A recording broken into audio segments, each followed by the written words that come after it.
Thank you very much. Thank you. Thank you. Thank you. And I promise you after 20 minutes there's a coffee break. So hello, welcome to our panel on smart green exits. I'm Bernd Pautke and I'm a corporate lawyer and partner at Görg Rechtsanwälte.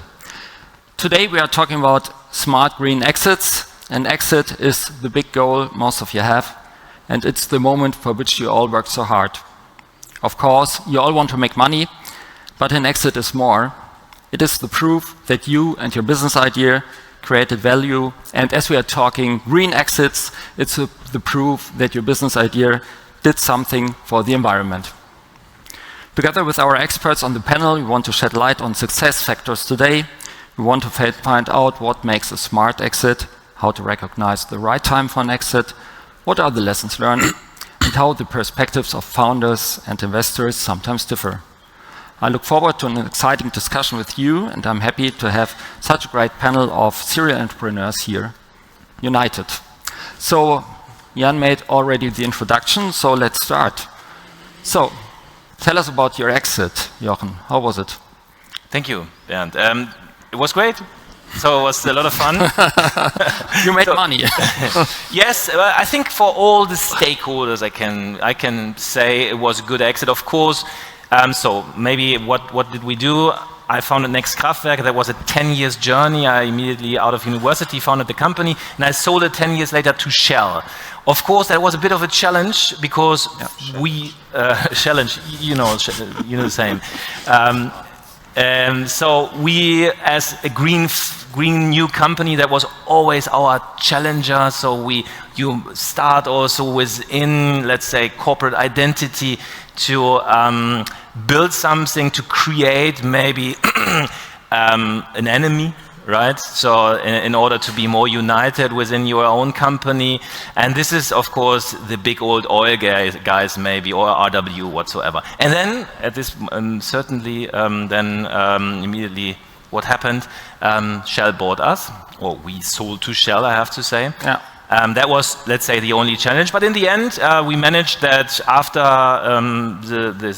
after a great exit, we managed to grow this company further on. So now we are, or Next Kraftwerk has double the employees, make more money than ever. I think it was a successful exit, not only for the shareholders, also for the buyers, and also for all the stakeholders around the table. So I can say it was a success story.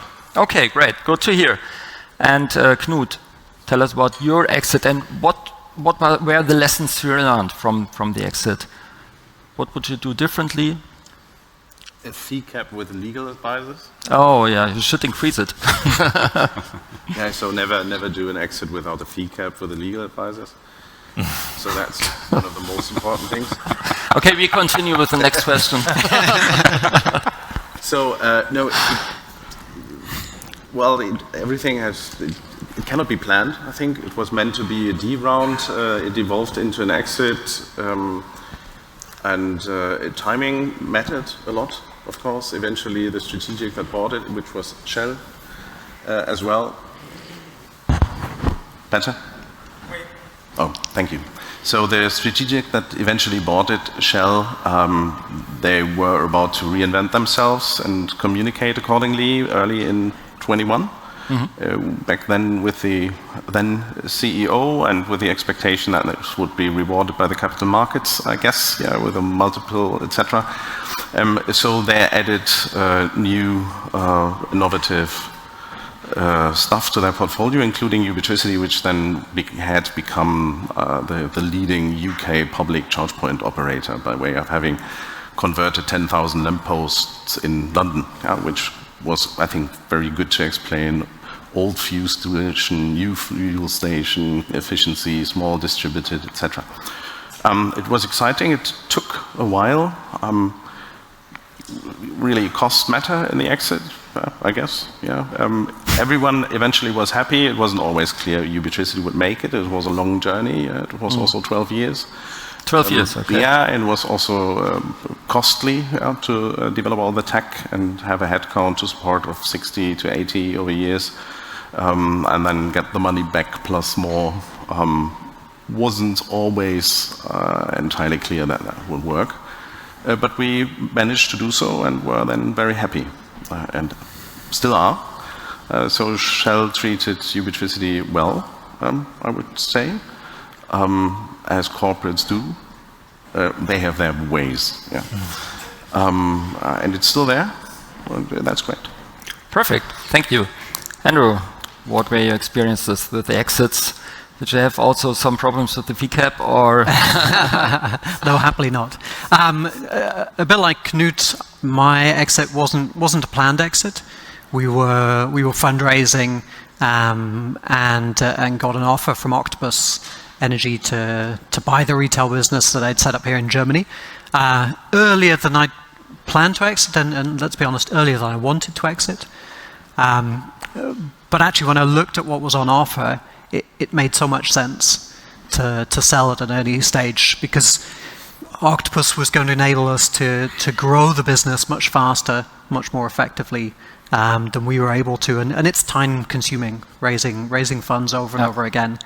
So I said, you know what, we could try and hang on for another few years, but actually this will turbocharge the business, and indeed it has. Octopus Energy Germany today is one of the biggest independent suppliers, so the business has done really well. But I think one thing that really helped me was having a trusted advisor on board. So I had an individual I'd used for a previous fundraising round who came back and helped me out again with what turned into an exit. And I think that meant that we went on a process that I would have not been able to manage myself. I think having somebody who's done exits before, sitting alongside you, managing the process, pushing back on the investors and the purchaser in a way that as the CEO you just can't. I think that was the single biggest value add in the exit process for me. Okay. And Juan, did you also have an M&A advisor in your exit? Yes, yeah, which was crucial for the exit. Luckily, they had a price cap fee, which meant that cost didn't go through the roof. But I think they were crucial to the whole process. I get on really well with them, so I consider Stephen, the guy from the law firm, a friend, because he's helped us through rounds of finance and to exit my previous company as well.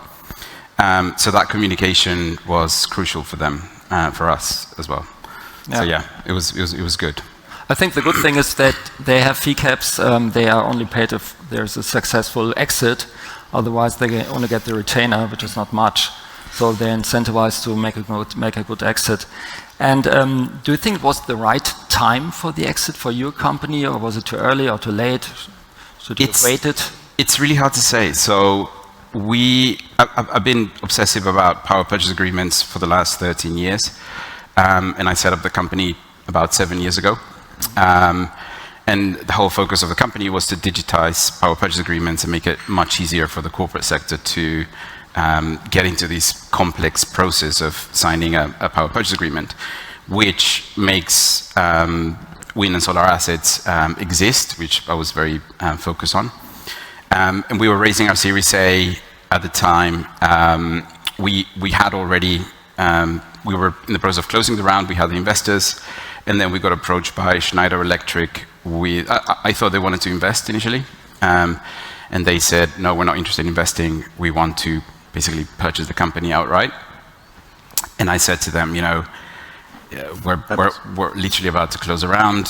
I can give you 2 weeks to do all the due diligence and come up with a price and a decision if you really want to buy the company or not. And those were the most stressful 2 weeks of my life, for sure. That turned into actually 4 weeks. But they were very diligent, they were very fast. They really wanted the company because they have this focus on digitizing and being at the forefront of technology.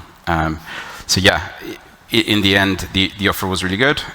We decided to give them another 4 months, another 4 weeks exclusivity period for them to, finalize the due diligence, and then the transaction was executed. I'm not sure if it was the right time, but it really depends on us. You have that gut feel to understand. The price was correct, then it was the right time, and you looked satisfied. It was the right price, it was the right time, and what I wanted to do was expand the company globally, and they were definitely the right vehicle for that. Yeah, absolutely. And Knut, was it a problem to have Shell as a big investor in the company, and Jochen as well? When it came to exit, did you have any problems with the other investors that they said, hey, now the shareholder wants to buy the company, we want to have a due M&A process and a competition, and there's no competition if one of the shareholders buys the company. Was it an issue? To a certain extent, not really. Okay. So Siemens was a shareholder as well, as was EDF, as was Honda. And they had their different angles and ideas about it, which eventually, as one, well, that wasn't very unlikely that it led to a little strategic, let's say, mess. Yeah. So therefore, a clean solution with someone taking 100% and then developing it very specifically in a focused way according to their strategy was then helpful, and not any one company of the existing shareholder was basically committed enough to form it according to what they might have wanted. But there was some executional sale challenges because Siemens was involved as the operator of the UK network, and of course you somehow have to share the income. Yeah? They dealt with it. Yeah? So somehow. In the end, it was not a problem that one of the shareholders bought the company, and they weren't a shareholder. They weren't shareholder. They weren't. They might have become, but instead they became the only. Ah, okay, okay.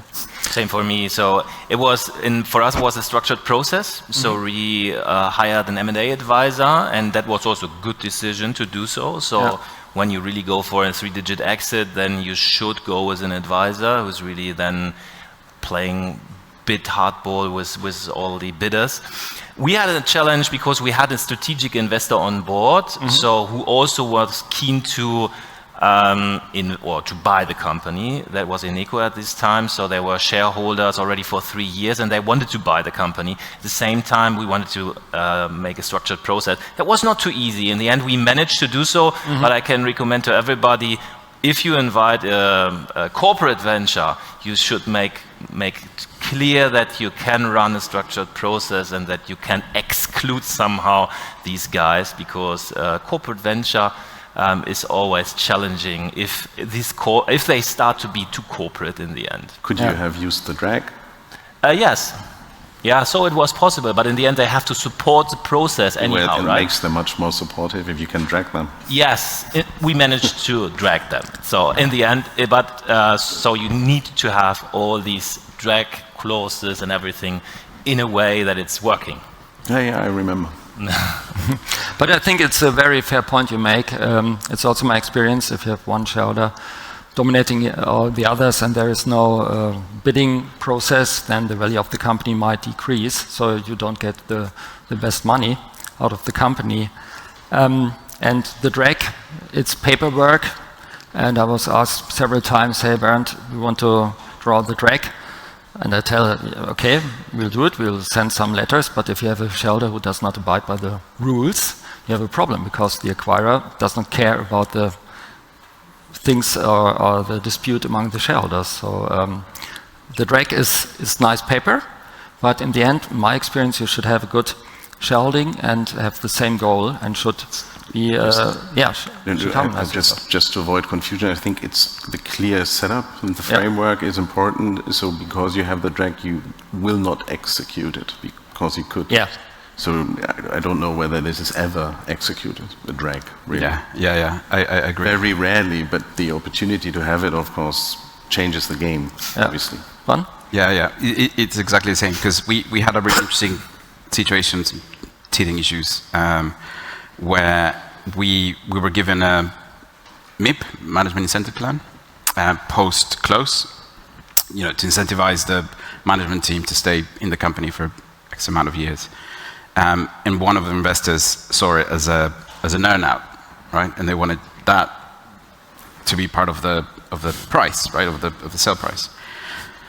And after some discussions, we said, okay, we can drag you, but they said, we'll resist the drag, and that's not. And basically, the company buying us didn't want any disgruntled shareholders. Yeah, absolutely. So basically, it's like, yeah, the drag clause is there, but most of the time it doesn't really work. So we had to, enter discussions, and at the end it was fine, luckily. But the drag clause was very non-helpful at some stage, because like no buyer is going to want disgruntled shareholders. Yeah, that's also my experience. And Andrew, did you have any disputes among the shareholders, among the VCs and the founders, business angels? So we had one large shareholder and several smaller ones. With the small ones, it was very easy. Okay. With the larger shareholder, we actually entered into an agreement ahead of the fundraise around the principles and the terms of the fundraise and the conditions under which they would accept an offer or a new investor. And that made our life much, much easier. So without that, I think it would have been much more challenging. So yeah, a word of warning, I suppose, is expect your investors not always to play ball with you. Okay. And what was the positive thing you drew out of the exit, apart from the money? The experience, Yeah, so it was a nice experience to also, so it was the first time for me working within a corporate and noticing that the hug became closer and closer. I stepped out 1.5 years already later. So I was negotiating my contract. They asked me to stay for 3 years. I said 2 is maybe fine. And then after 1.5 years, it went very, very well. So in terms of timing, I can tell you later a funny story. So I think, managed to have the perfect timing. This was just before the energy crisis. And for us, it was perfect because we would have run otherwise into collateral call issues. Yeah. For them, it was a perfect time because with our portfolio, they could make a lot of money. So it's incredible. So they paid a really good price, and after 2 years, they had the price back from just our portfolio. So that was really funny. And so just on this note, timing.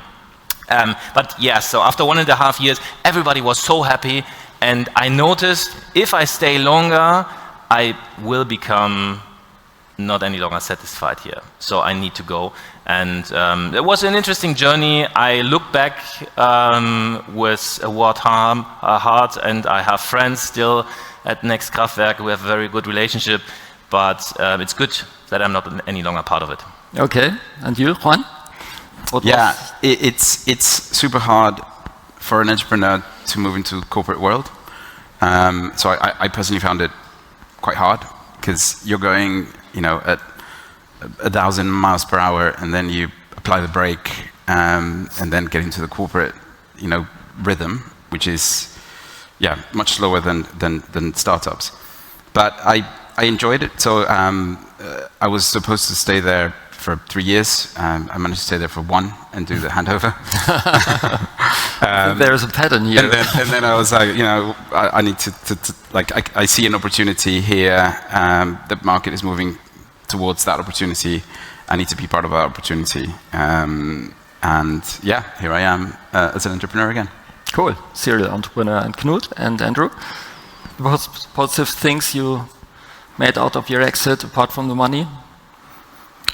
It's a long journey. Sometimes it's something for optimists, obviously, and you have to